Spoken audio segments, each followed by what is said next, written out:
The financial scandal, named after a 2019 WikiLeaks release called the Fishrot files, stretches from Namibia to Iceland, taking in government ministers and involving at least $20 million, £16.6 million.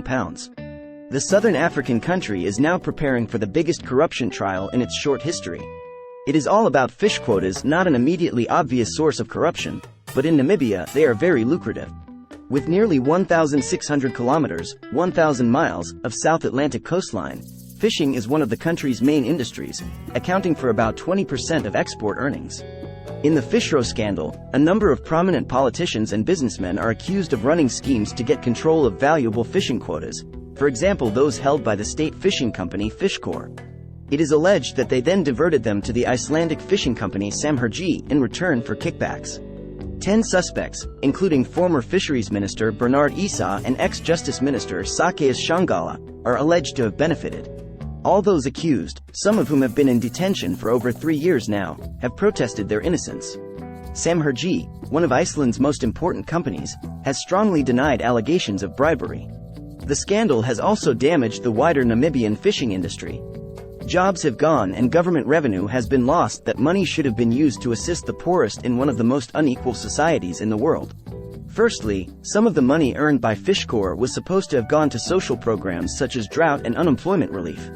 Secondly, as the fishing quotas were diverted, Namibian fishing suffered as a whole. The scandal first broke in November 2019, when WikiLeaks shared over 30,000 documents including company emails, contracts, presentations and photos leaked by a former Samherji manager in Namibia, Johannes Stephensen.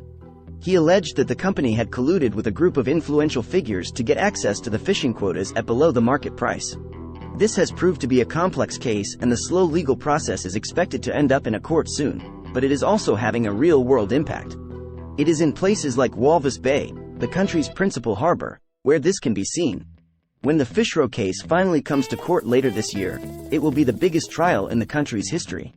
The charges against the suspects are laid out in a 144-page indictment and include racketeering, bribery, money laundering, and tax evasion. The defendants are further accused of manipulating a bilateral cooperation agreement with Angola to divert more quotas to Samherji at very low prices. The scandal has come at a political cost too. SWAPO suffered its worst results in elections just days after the Fishrot story broke.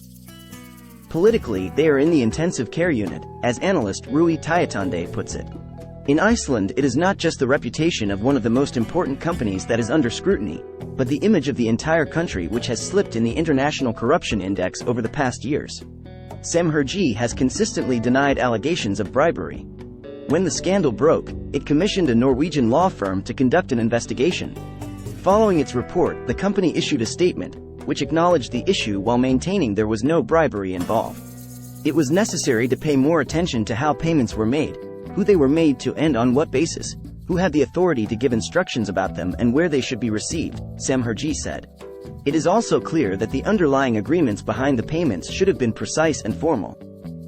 The company also said it had taken extensive steps to avoid mistakes being made in the future.